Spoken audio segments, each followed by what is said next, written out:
Rain fell like spent bullets on the rooftop of the godless Saloon as Lily staggered through the swinging doors, blood trickling from her lip, corset half loose, and eyes dim from too many nights sold cheap. Inside, the piano stuttered into silence. Outside, thunder cracked above the bone-dry plains. A man waited at the hitching post, wide-brimmed hat shadowing his jaw, boots caked in trail dust. He didn't look like the others, not drunk, not desperate. He stepped toward her without speaking, offering a folded slip of paper, her name scrawled on it in ink she recognized. "Who gave you this?" she asked, voice hoarse. "Your sister," he said, "before she died."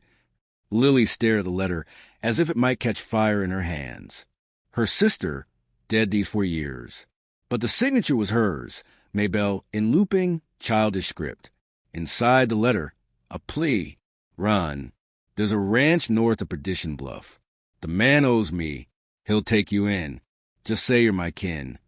That night, Lily rode out a hollow bend with nothing but a saddlebag and a ghost of hope. The ranch sat 30 miles from anywhere, at the foot of the Bleak Ridge Mountains, where the wind howled like it remembered every sin man ever committed. The man she found there wasn't warm or kind, but he wasn't cruel. He was tall, sun-cracked, carried himself like someone used to silence. Name was Callum Royce. He looked her over, said nothing for a long time, then finally, "Maybelle was my wife." Lily's stomach turned. "She's dead." "I know. Buried her myself." "Then why'd she say to come here? She must have known this place could keep you safe. If you're her blood, I owe you that." 3 weeks later, under the crooked eye of a traveling preacher and a sky heavy with snow, Lily married Callum Royce in front of a dying hearth. At first it was quiet, stillness like the kind in an old church. She learned the land, the crunch of frost underfoot, the ache of fence posts, the eerie way the cellar door creaked open on its own in the wind. Callum didn't speak much. He'd ride out before dawn and return after dark, face grim, hands raw. He never touched her unless the brush passed. But it wasn't hate. It was something older, like grief soaked into the walls. The townsfolk near Perdition Bluff whispered when she rode in for flour. "That Roy's place, curse." Wife vanished 2 winters back. They say she walked into the woods barefoot and never came back. Lily didn't listen, not at first. She was too busy trying to stay warm, stay fed, stay unseen, until the night the cellar door slammed shut on its own.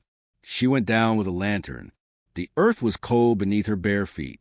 The air hung heavy, and there, half buried in salt and stone, was a skeletal hand clutching a wedding ring still glinting in the firelight.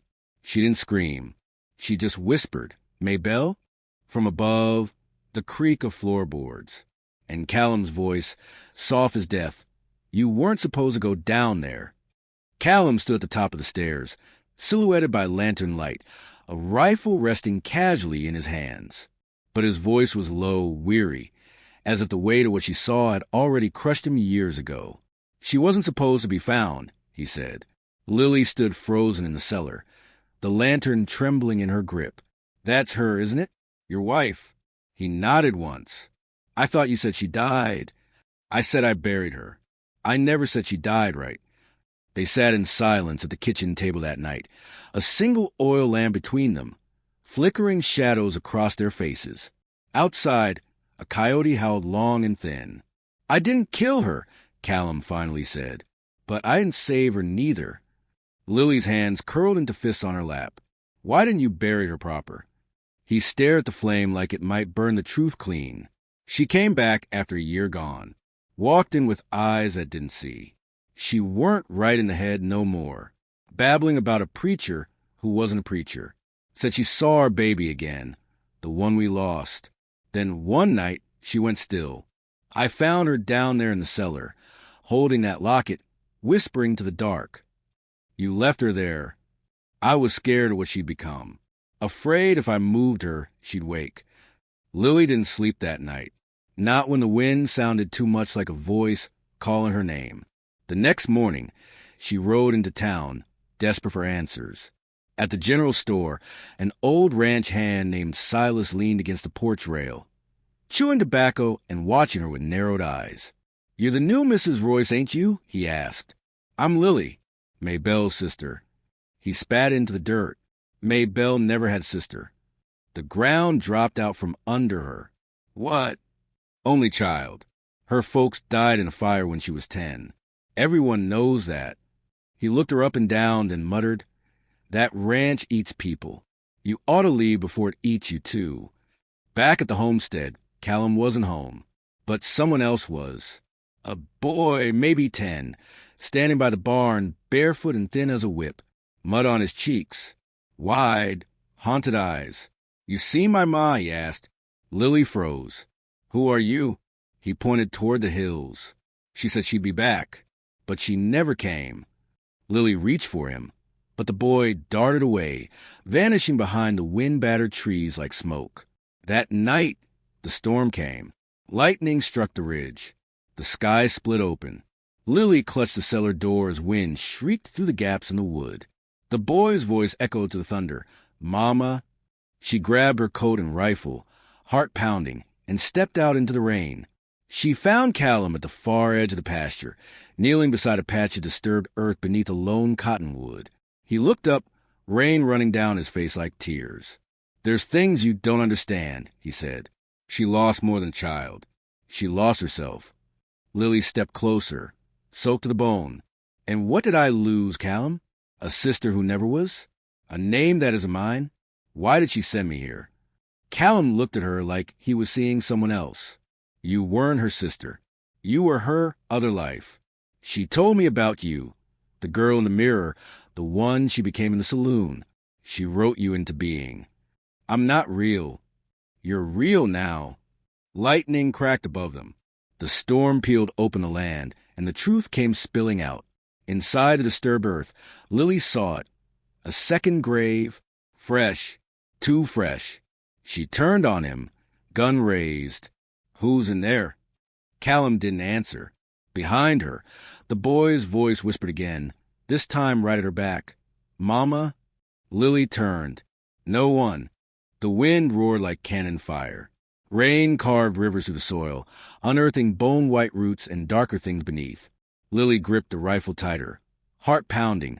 Soaked hair plastered to her cheeks. "I ask you," she said through gritted teeth, "who's in that grave?" Callum stood slowly, hands raised but unafraid. She buried him, Maybelle, before she vanished. Said he wasn't right, wasn't hers. I found the grave after she disappeared. "Who was he?" Callum's voice cracked. "Our son, or what was left of him." Lightning flashed again, and in that moment Lily saw the boy, standing beneath the cottonwood, eyes shining like glass, lips trembling. She lowered the rifle. "He's still here." "He's always been here," Callum whispered. "You think I stayed for the land? For the ghosts?" "I stayed 'cause maybe one day he'd speak. Or she'd come back and explain why she buried him alive." Lily stepped back. No, that can't be." The doctor said he was sick, slipping away. But she said she heard him cry in the night.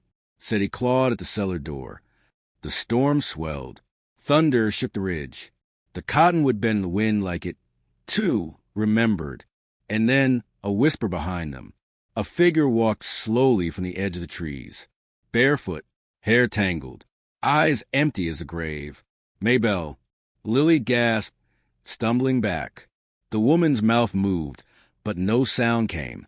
Her nightdress clung to her frame like a shroud. One hand clutched a locket, the same one from the cellar. "May?" Callum breathed. She raised her hand, pointing at Lily. "Don't," Lily begged. "Please." Maybelle's lips parted. A single word escaped. "Run." Then she turned and walked toward the barn, disappearing into the night. Lily stood frozen, but Callum chased after her, boots splashing through mud. He threw open the barn doors, and the oil lantern caught the edge of a man's silhouette. Not Maybelle, a stranger. Dark coat, long-barreled rifle. A U.S. Marshal badge gleamed beneath his collar. "Royce," the man said coldly, "you're under arrest for the disappearance of Maybelle Royce and the unlawful burial of a minor." "How?" Lily stammered. stepping into the barn. "Who?" "I've been hunting this bastard for 3 winters," the marshal said. "A woman fitting Maybell's description staggered into a station up near Fort Canyon last month. Didn't say much, but she had a letter." He looked at Lily. "Addressed to you?" Callum dropped to his knees. The rifle slipped from his grip. The pass finally won. "She told me to keep her safe," he whispered, "but she never stopped digging." The marshal looked at Lily, eyes softening. "You knew her?" "I was her," Lily said. "In a way." He nodded, not understanding, but not questioning. They took Callum away at dawn. The rain stopped. The land lay quiet, like it was holding its breath. Lily stayed behind. She dug a grave beneath the cottonwood tree, this time with her own hands. She unearthed the broken locket, buried it with the bones in the cellar. She left her wedding ring on the wooden marker. No name, just a carving. Truth rests here. And when she mounted her horse and rode west, the boy stood by the fence line, watching. "Mama?" he asked again.